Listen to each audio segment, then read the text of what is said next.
Good evening, everyone. My name is Beatrice, and welcome to another episode of VoiceS of ASEAN. Today, I'm pleased to welcome Daniel Bernbeck, the Chief Executive Officer of the Malaysian-German Chamber of Commerce and Industry, or in a shorter way, MGCC. It's the largest chamber of commerce in Malaysia. It's active in developing the local business landscape to accommodate the investments done by German companies here in Malaysia. Before coming to Malaysia, he was the managing director of the German-Iranian Chamber of Commerce and Industry in Tehran since 2007. He started his career as a lawyer at a renowned law firm in Frankfurt, Germany, and after spending a few years in the field, he made his foray into consultancy where much of his work focused on family-owned German SMEs. Today, he will be sharing insights on the MGCC's role in advancing the growth of German SMEs in Malaysia and the future of German-Malaysian business collaborations. So joining me live from Kuala Lumpur, here is Daniel Bernbeck. Hello, Daniel. Hello, Beatrice. Pleased to have you with us today in VoiceS of ASEAN. Thank you for having me. And you look so elegant in your suit and your lovely port wine colored tie. So I'm going to, I know you're blushing now. This so is especially for... Sorry? This is especially for? This is especially for your audience because normally, of course, in these days where we work from home, a tie has become quite uncommon, I would say. I know. And such a shame because a tie is such a bright spot of color in an elegant suit. So I'm going to plunge straight into the question now before you blush too much. So the German Chamber of Commerce has about 51,000 member companies outside of Germany, and it functions as a networking platform for bilateral trade. They form a bridge between markets. They allow German companies worldwide to receive professional advice to successfully build and expand their business in the countries they operate. So today I'd like to find out about Malaysia. So Daniel, can you tell us how many members does the Malaysian-German Chamber of Commerce have? And could you tell us about the operations, the uniqueness, the achievements, and the growth of this Chamber of Commerce? Yeah, that's a good question, but it points right at the center of the topic of a German chamber, because we, as a German country, as the nation, we are an economy of the so-called Mittelstand, the small and medium-sized, mostly family-owned enterprises. So that is really the backbone of our economy, but it's also the backbone of our society, and it even transpires into our policies and our government. So representing the Mittelstand, the German middle size or small to medium sized companies, is really the core of the matter of German economy, and it is also our privilege and our honor to serve them and to represent them here. And this is a bit different to countries that have big multinational companies. We don't have that so much. 95% of our economic output is coming from small and medium-sized enterprises. So here in Malaysia, we have like almost 400 members. To be precise, 391 members as of 31st of December 21. That is a bit of a drop compared to 2019, of roughly 5% less. But we celebrated 30 years of existence in Malaysia last year. So we were founded in 1991 with almost 30 members back then. So we have grown significantly in the 30 years. Why was there a drop, Daniel? You said there's a drop from 2019 to 2021. Yes. Did the companies go back to Germany, or did they just drop out of the membership? Some companies went back or just simply closed their doors. Other companies have decided to save costs and cancel memberships. That is part of the situation of a crisis, I would say. But we have also others that came in, so it's not 5% that have left. It is a balance of some have left, some have come to Malaysia and have joined. I see. So when you say that, you talk about the 391 companies here, how many of them are your SMEs and how many of them are your multinationals? Similar to the percentage in Germany, we have like 5 to 10% maybe multinationals, and the vast majority is SMEs, sometimes very small. So you said that you've been here for 30 years. So would you have an idea of, over the growth of the 30 years, how many companies we started with 30 years ago as members of the Malaysian German Chamber of Commerce and to that 391? Did you have spurts of peaks and lows, or was it like a gradual growth? Yeah, we started with a small group of business people here in Malaysia called the Malaysian German Business Group in 1991, and that transformed into, when it was registered legally here in Malaysia as a company limited by guarantee. We had roughly 30 companies being the members, and like something like 5 to 10 staff in our office. And it slowly grew. In the beginning, of course, the growth was very strong because there was a lot of companies that joined once they knew or learned about the existence of the chamber. And it stagnated a bit, and it is hovering around the 400 mark since 10 or 15 or 20 years. So since the Asia crisis, has not grown more. But we also know that something like roughly 500 German companies are operational in this country.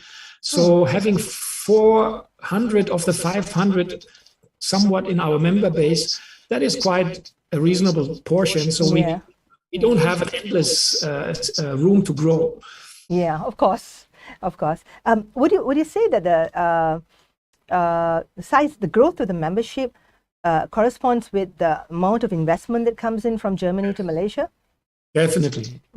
It started with the so-called 8 samurais, as you may know, in Penang. There were these these big companies doing technical stuff, high-tech, semiconductor industry, telecommunication industry, like Intel and HP and Texas Instruments, and then there was also Bosch and Osram from Germany. So they are one of the 8 or 1 or 2 of the 8 samurais that are now 50 years in the country. Okay. But these companies don't come alone and sit on an island like Penang and do their job. They attract a lot of suppliers. Of course. So a lot of these small, medium-sized niche solution providers follow. So when Siemens set up their plant in Malacca, which is now Infineon, because that is a rebranding, they attracted a lot of suppliers to come to Malacca because their plant is there and they want to be close to their customers. They grow the ecosystem. When you have a big player, the entire ecosystem thrives. And that's really good for the country. If you look at Malaysia, as in the context of ASEAN, for example, what do you think, which countries are German companies most excited to be at the moment? Is Malaysia having more German membership in the Malaysian in the German Chamber of Commerce here than other countries? Do you have data on that? Yes, Malaysia for years has been the strongest business partner for Germany in the region. Okay. That's nice to hear. That was a bit different last year when Vietnam outraced Malaysia. Wow. All right. Was it 2020? And 2021, Malaysia came back with the recovery that we saw in the second half of the year. The strong recovery of Malaysian economy, of course, also increased the trade and also increased the investment volume, FDI, into Malaysia. So Malaysia now again is Germany's strongest partner in ASEAN, in the ASEAN region. But as I said, Vietnam is a strong competitor because it is attracting investment. Because at the beginning of the pandemic, they were not hit that hard. They didn't have a lot of infections, so they kept their borders open. And that was a big benefit for people looking for markets in ASEAN.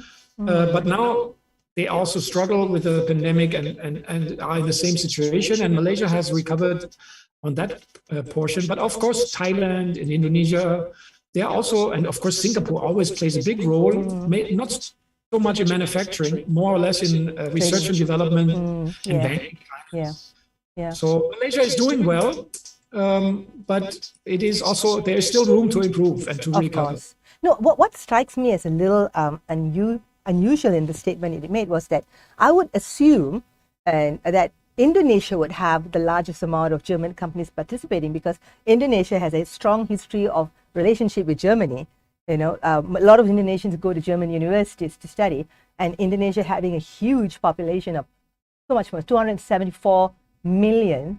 So I'm just wondering, is there a reason why the focus for German companies is in Malaysia and not so much as the most populous country in the region?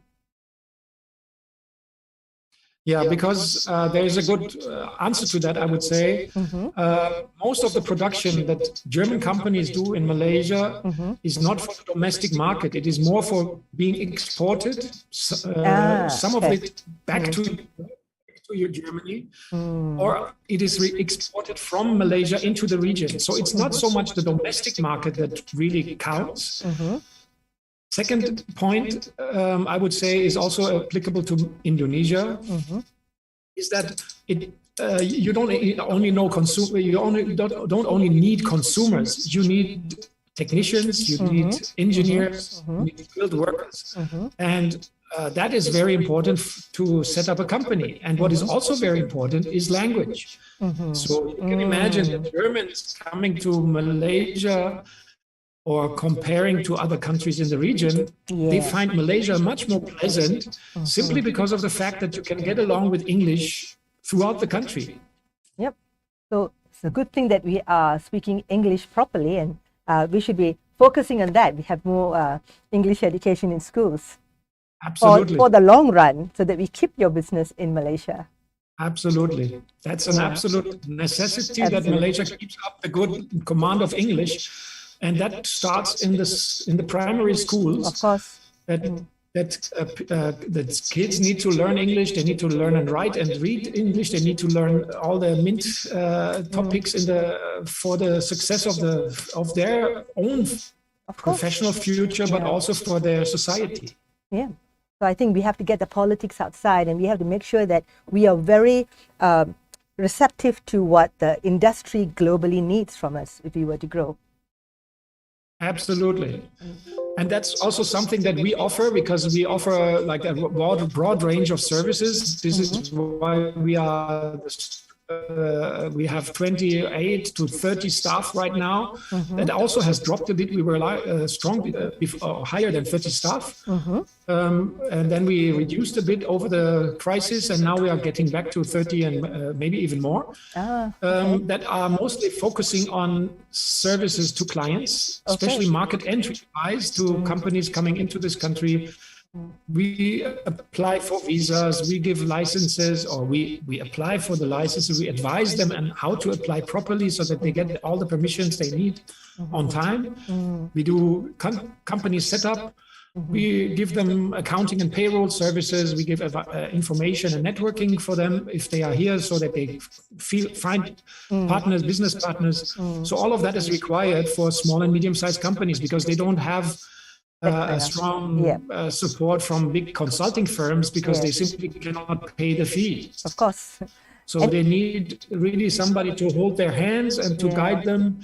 And that is what we do. And then we also do dual vocational training. This is one of our main differentiator, because I know no other international chamber in Malaysia that is involved in this. So that's going to be my next question for you.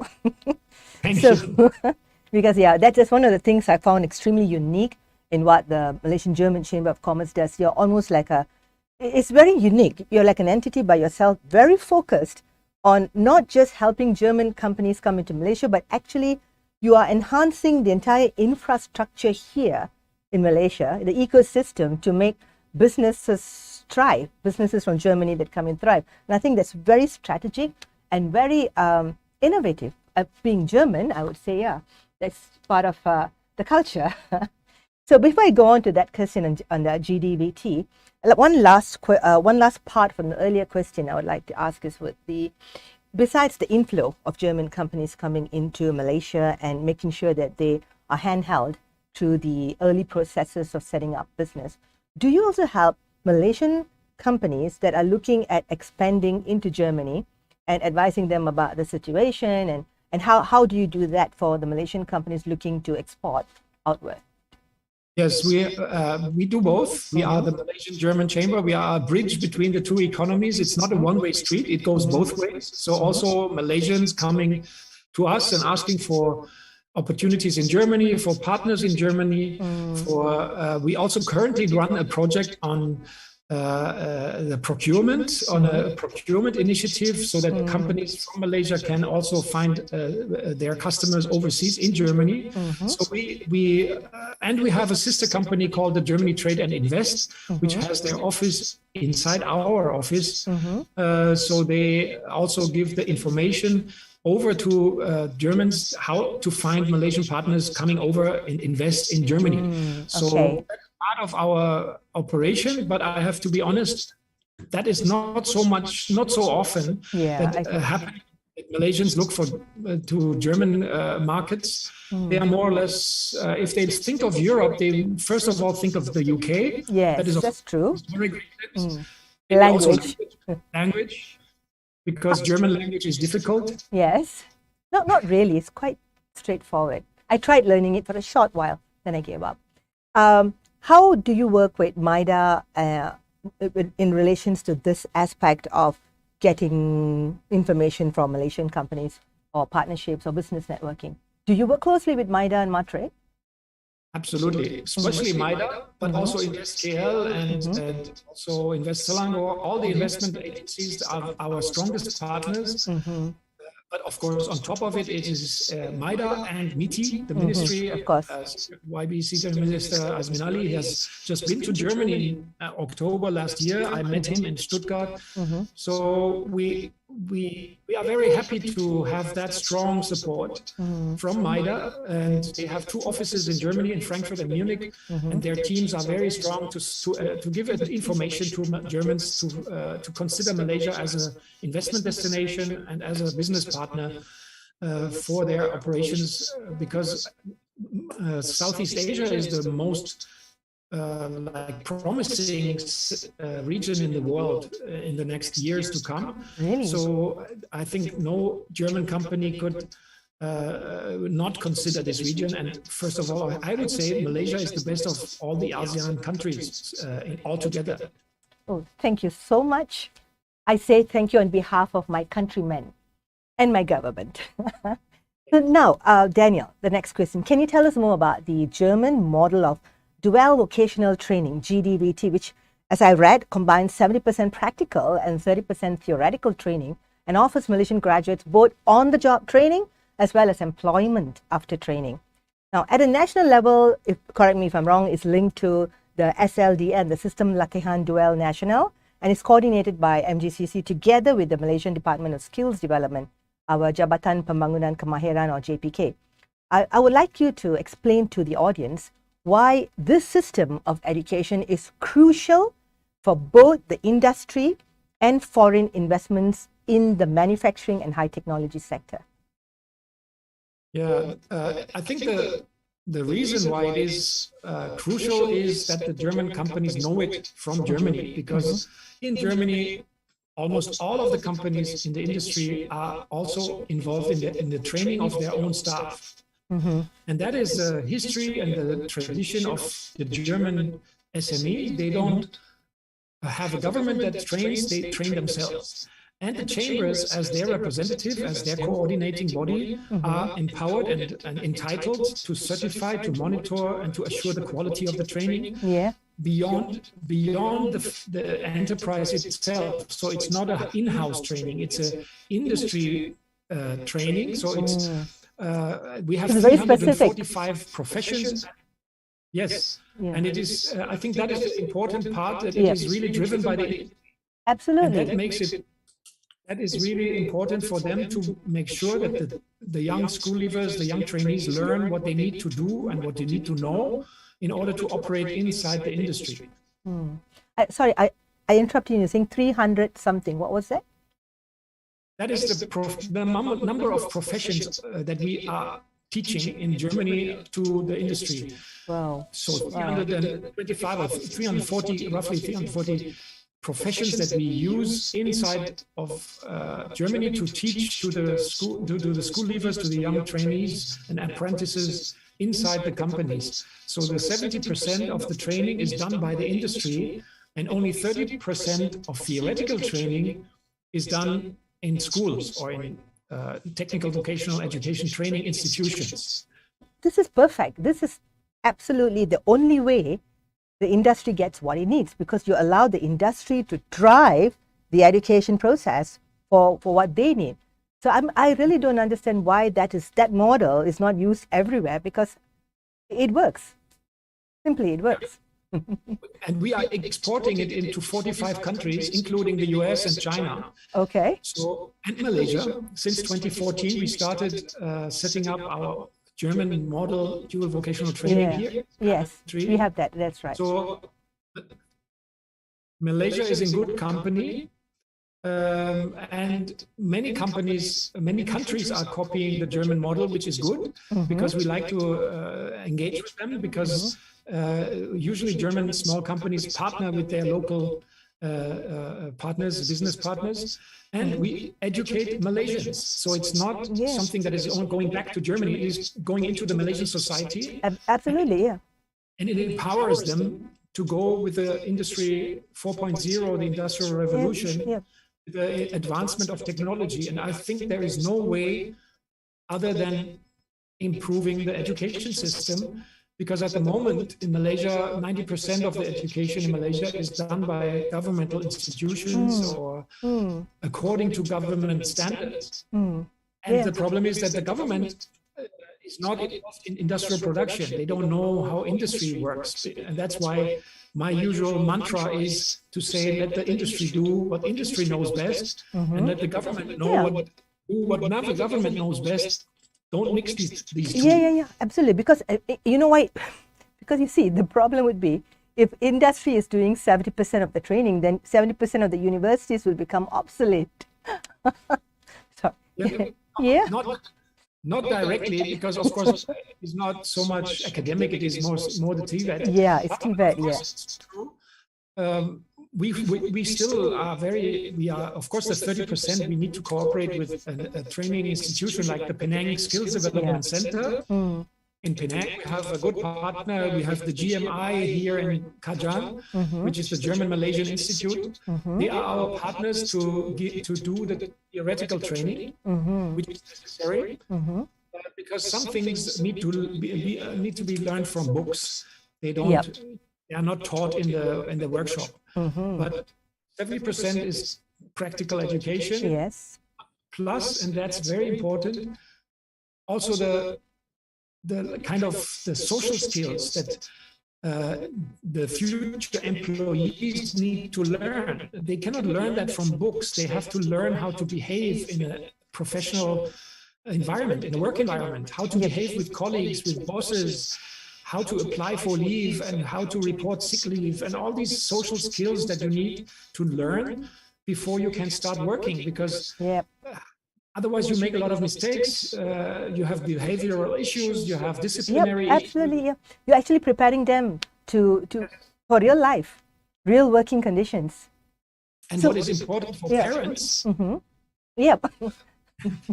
as a parent myself, as a father myself of 3 kids, I am very much interested how my offspring will be independently able to manage his or her life. Yes. So our education is not, it's not something where you need to bring a loan or a scholarship.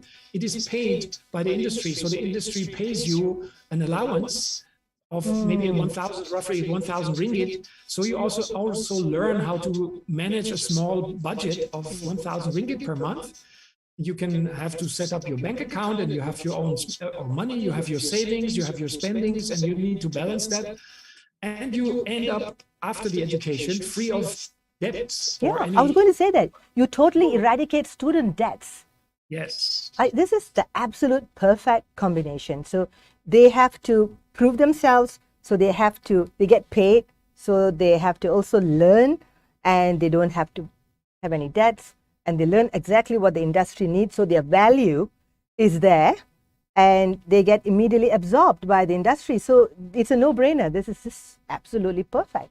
So when you say that Germany is rolling it out, it has rolled it out in 45 countries, who does the rolling out? Who's responsible for this project, this GDVT that goes out in 45 countries? This is done by my colleagues in the other chambers and by us here in Malaysia. Okay. We are representing the German Chamber Network in 92 countries with 140 offices right now. And we are still growing in Africa, in some areas of Asia. We are still opening up business offices of the German Chamber Network. And the German Chamber Network is giving the guarantee that this is really German education, and it's not false flag or any easy paid certification. It is really holding the water and is really holding the promise that this is high quality education. And one thing that I really would like to mention, we would not be able to do that without the companies. Yeah, of course. The companies do the 70% education. And I would like to highlight the company called B. Brown Medical Industries in Penang, because, and that is really something, it gives me goosebumps right now as I speak, because this company has, with our help and the support of the Penang Skills Development Center, for the first time in the world, in history, started in January 2022, Industry Meister Mechatronics. So it's a mechatronic upskilling of people that have gone through the GTVT, but they can still advance their knowledge to become like foremen or technical managers of plants of production. And for that, they need a certain German certificate, which is the German Meister. And the German Meister is equivalent to a bachelor's degree in Germany. So you can even continue studying in university. And B. Brown has done for the first time ever on this planet, or has ever any company started this program, 100% German way. It's not in German, it's in English, but the German way, so the curriculum from Germany is 100%, no deductions, no adjustments, implemented in Malaysia. So Malaysia is the first country ever to receive such an education, and we started in January, just a month ago, with 14 students in that program. And what specific field? 12 of them Malaysian, and only 2 of them coming over from Germany. So Malaysia is really on the world map of dual vocational training with this unique achievement. Fantastic. And what specific field is this in? This batch of 14 students? This is mechatronics. Mechatronics.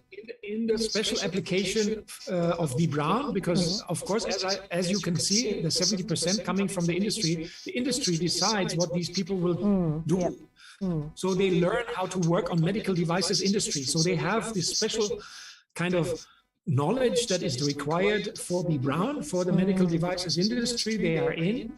Of course, you cannot just take this guy and make him build cars, because of course, another application, even though it's also called mechatronics. Mechatronics, that's right. Fantastic. Congratulations to, who do I congratulate? To German Chamber of Commerce, right? Because you are the apex. Malaysia. Okay, to Malaysia and Germany. How's that? But it also shows... Yeah, that's good. But it also shows the industry does not wait for the government. They just they advance on their path. They do what they need to do, because they need this knowledge, advancement, they need these skills, so they just do it. You know, when I look at how structured this whole program is and how successful it is, I think you're the best person to ask. Daniel, where do you think are the flaws in our current education system or government programs that seems to be, and I hear this from almost every employer of large organizations they say that there is this ever widening gap between what the industry needs and what is being provided. So where are we going wrong consistently? Yes. If you ask a German, we are known to be blunt and direct and straightforward, so we don't hold back with the truth. Okay. And as we are ready and waiting. The wise man Saint Augustine already said, truth is like a lion. You cannot control it. Once it's released, it defends itself. You don't need to defend it. So the true answer to your question would be, I would say, first and foremost, it is too much government influence in this country. There is too much public sector education.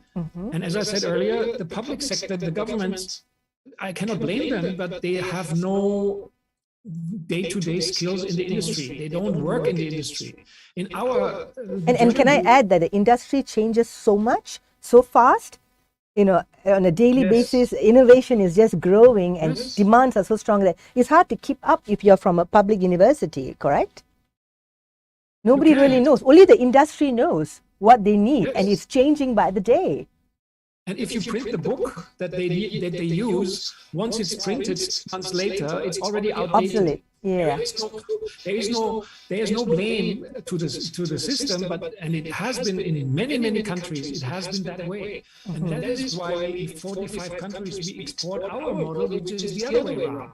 We educate in the factories, in the industry. So there is the dynamism, the technical advancement, the flexibility, and the ever-changing environment. And because the industry cannot stop, otherwise they will be out of the market. So first of all, my answer would be there is too much government involved. It also automatically means that the teachers are not up to date. That work in the factories. They don't come from the industry. Maybe they have learned something once, maybe they have worked once, but that was maybe 10 years ago. Then they started teaching, but their knowledge is not up to date anymore. So the curriculum could be the curriculum that a student of physics or engineering who's studying it today, the curriculum could be 10 years back, 10 years old, or even 20 years old sometimes. And they're learning it for the sake of learning. It's not contributing to the industry.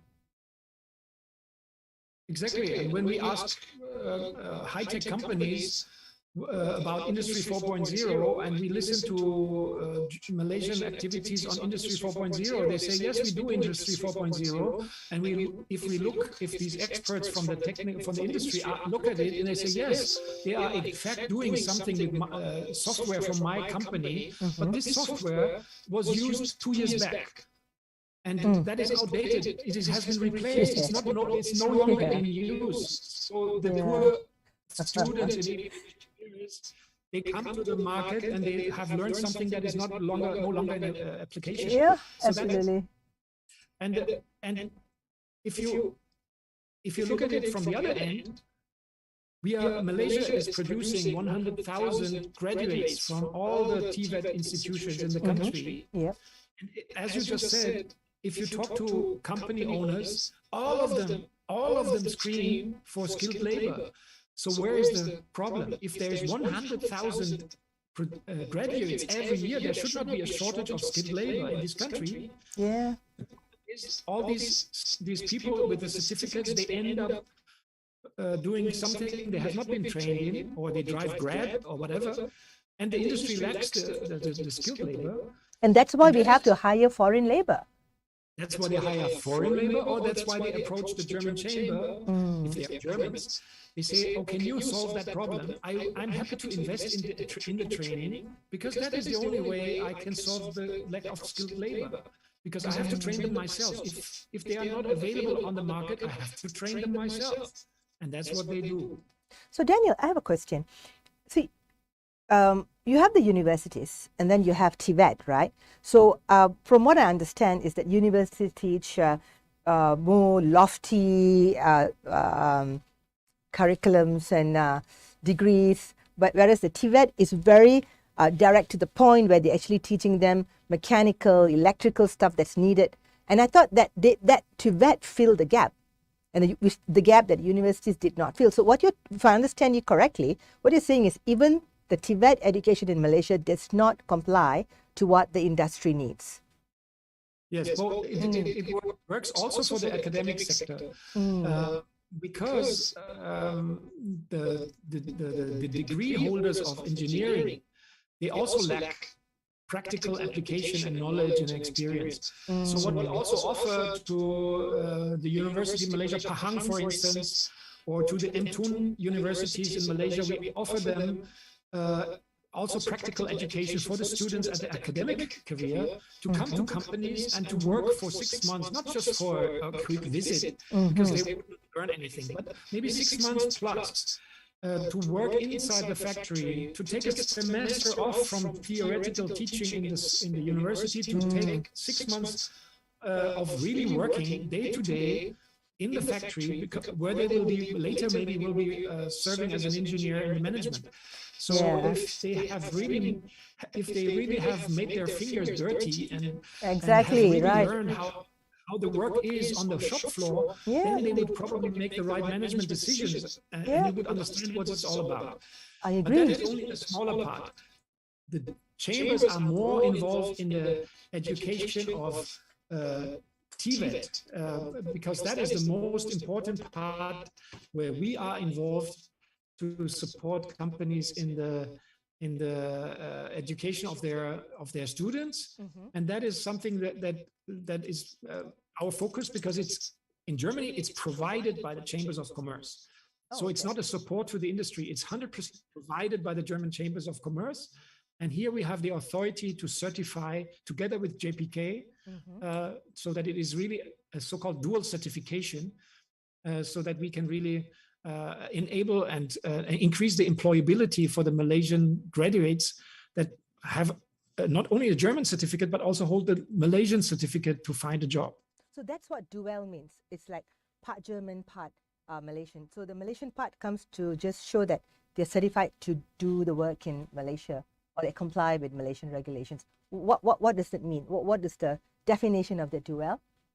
Yeah, that's good. Yeah, that you pointed at the right point. Normally, the word dual stands for theoretical training and practical training, but it also works. And I also make this kind of a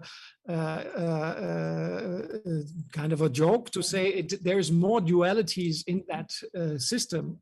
Another one is, of course, also the partnering between the government and the private sector. So there is theoretical training from the government and practical training from the. So it's a public-private partnership that saves the government a lot of money, because they don't have to do all what they are really not good at. They would leave it to experts, and they would save a lot of the money could be saved. Real experts, if I want to real experts, experts who are not theoretical experts, those who really are going to hire you. Exactly. And I like the fact that because the industry has a vested interest in the students they train, because they're training them to become employees in the organization. So it's going to be to their best interest that they train them exactly the way we wanted. And one more point, and I hear the complaints of the employers that the Malaysian employees lack the loyalty that you see in Europe and Germany. In Germany, it's traditionally that way that people stay 20 years, 40 years in one company. Here it is like they just hop from one job to another. And of course, this is also some argument that entrepreneurs tell me, for them it's too costly to invest in training, because then the graduate, the apprentice, once he has finished, he will be pinched away by the competitor for 50 ringgit more. And I say, yes, but yes, you always hear that. But the solution would be, you don't train, you only have untrained and unskilled people in your company. That's also not a good solution. You lose more money then. So the only way to create loyalty is to show that you care for the person's professional education and advancement and his lifelong learning. What could be a better retention approach to keep your skilled people is then to train them, because then you show that you really care for them, for their advancement, that they don't stagnate, that they don't continue doing the same routine for the next 20 years. And I'm sure everybody would say, around the world, you would say, it is better to try educate than to not try to educate just for the fear of losing money due to competition. And if you create this ecosystem of skilled people, you would be also allowed to pinch away the labor from your neighbor. So then they just go in circles. And then it is an ecosystem which is good and it's healthy, and people move around. So when you said that in Malaysia, this system is being taught in German Malaysian Institute, is it? Is that the place? Here in KL, yes. In Klang Valley, we cooperate with GMI, yes. So you cooperate with GMI to execute this GDVT?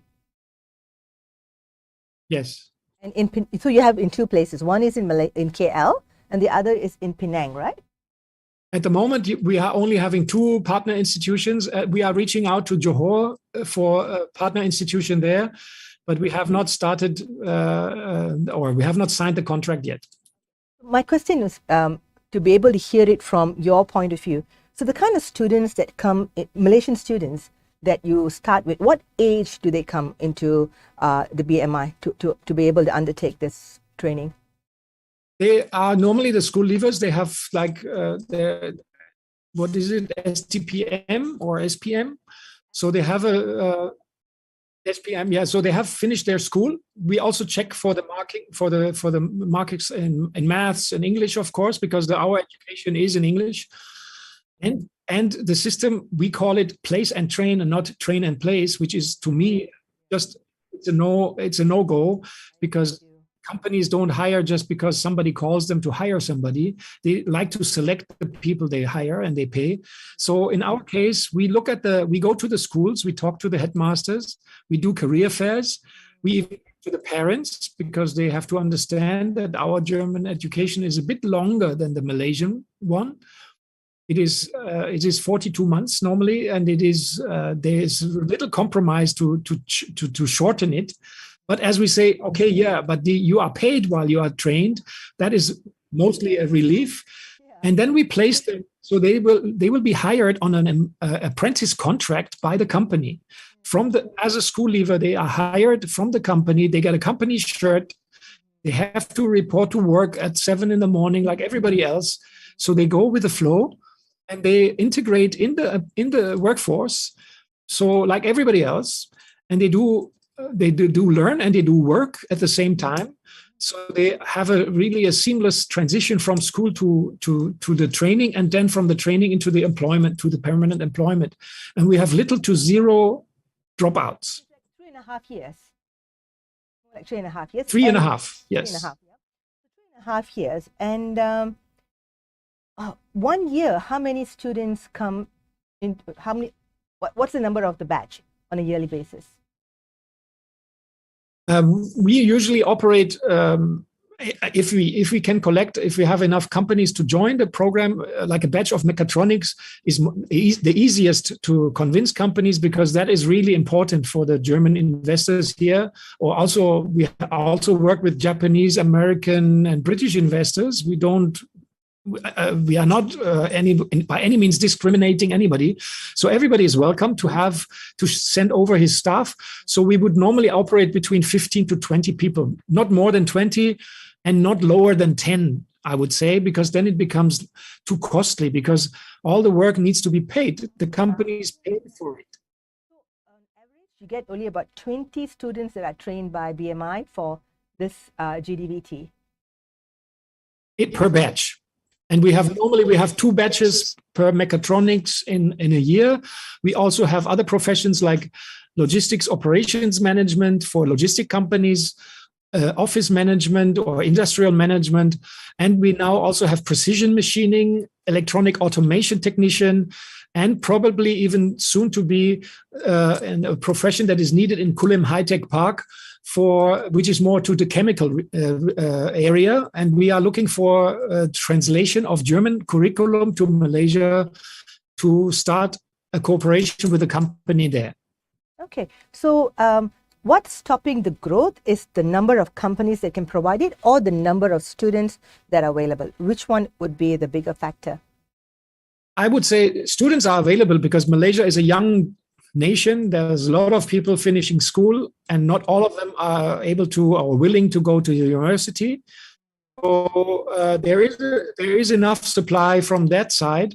What is missing is the companies that participate, or I would say the companies that can afford it. So what we really would hope that Malaysia or Malaysian government could do is fund or make it more feasible for companies to step into German dual vocational training. At the moment, there is no funding, 0 ringgit in the last 6 years since we started this, or 7 years since we started this program.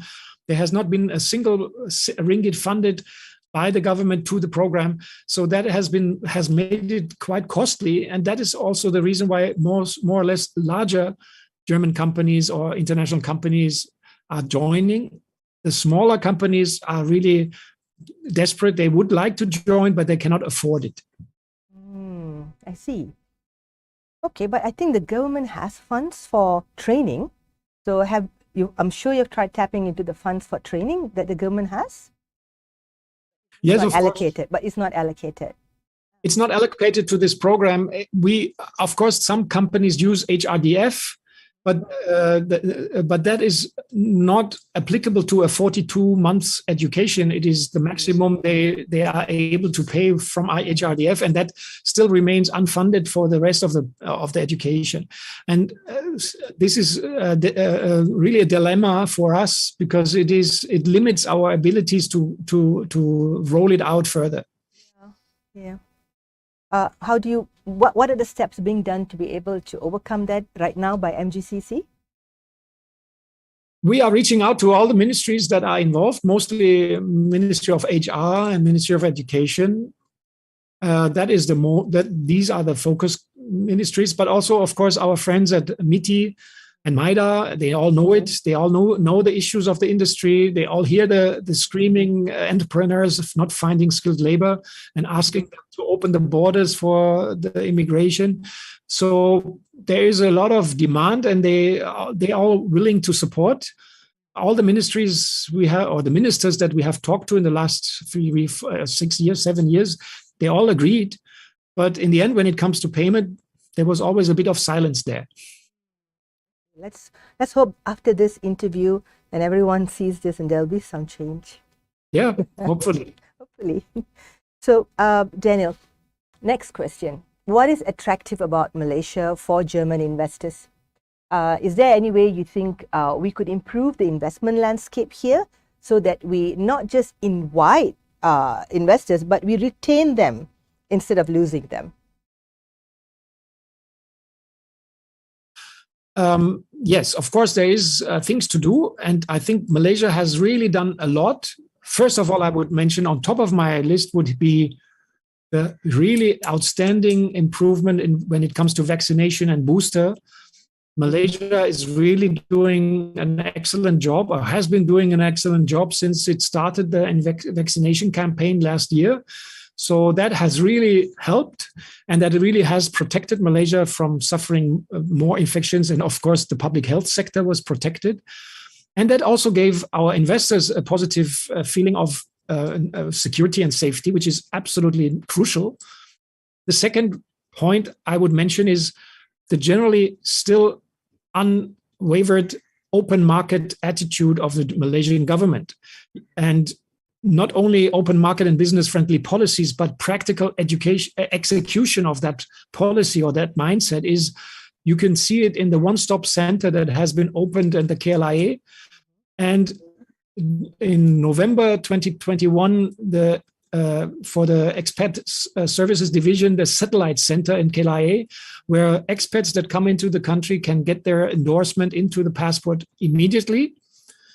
That is really a big step forward. And the one-stop center that allows people to come in, managers, investors, and also technicians to come into the country without quarantining.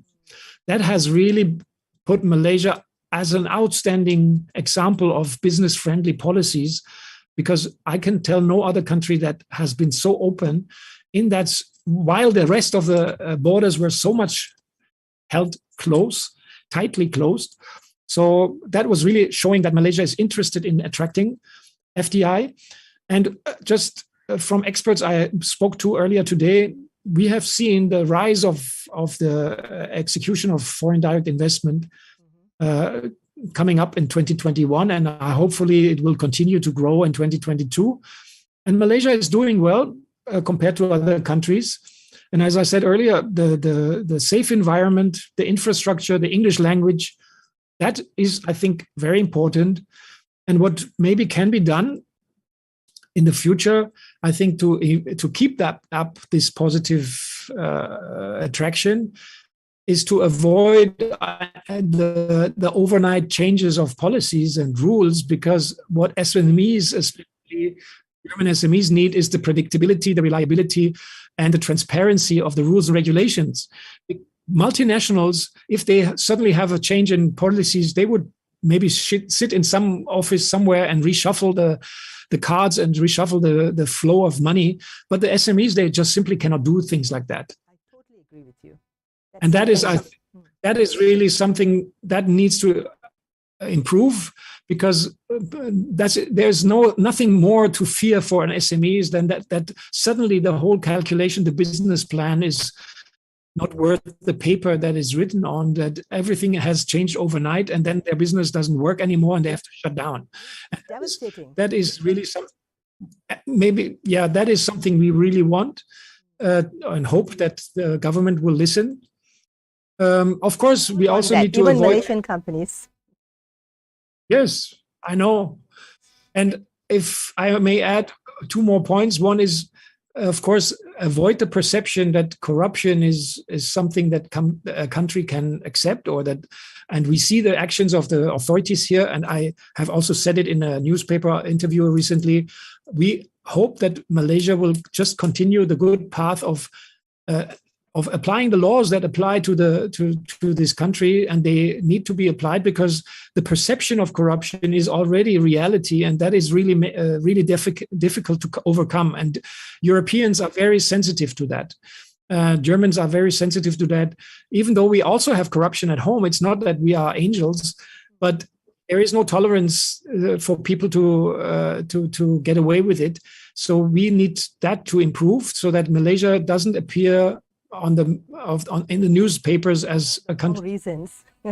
For the wrong reasons. We want it to be in the newspapers for the good reasons. Yes. Inshallah. Yes, that's really important. So that's a great point. And on that note, I want to ask you, what is your vision, Daniel? And if I may add, your wish list for the future of German-Malaysian business collaborations? I think what would be on top of my wish list is a much closer interaction between the German government and the Malaysian government. There could be something like a joint economic commission that Germany has with other countries. For instance, Indonesia and other countries, they have set up a joint commission of the responsible ministers where they discuss the topics that really are important to overcome. Authority does this joint commission have? I mean, when you do a joint commission, can you please elaborate? Yeah, it's a joint commission between the 2 governments, and they would settle issues or of rules and regulations and tax and whatever is on the table, and also future investment support and incentives on investors. That could be a good point. Of course. Is that yet in Malaysia? German. We don't have a joint commission, and that could be something that ministers could look into. You have one with Indonesia. You have a joint commission with Indonesia. And Indonesia. It is not permanent institution. Yeah, we have them in other countries as well, or with other countries. It's like a discussion forum for the governments to solve issues that arise from the industry. A second point of my wish list would be a free trade agreement between EU and Malaysia. And I know that there is negotiations and they are progressing. So we are very hopeful that the customs tariffs could be lowered or put to 0 between Europe or the EU and Malaysia. That would help the investors to ship over the goods without any customs declaration forms, whatever.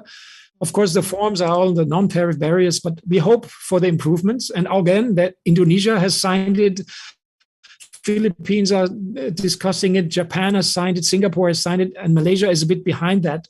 But we hope for the progress here. And finally, again, I would say, hopefully, my wish list would not end without saying, give some funding into the dual vocational training.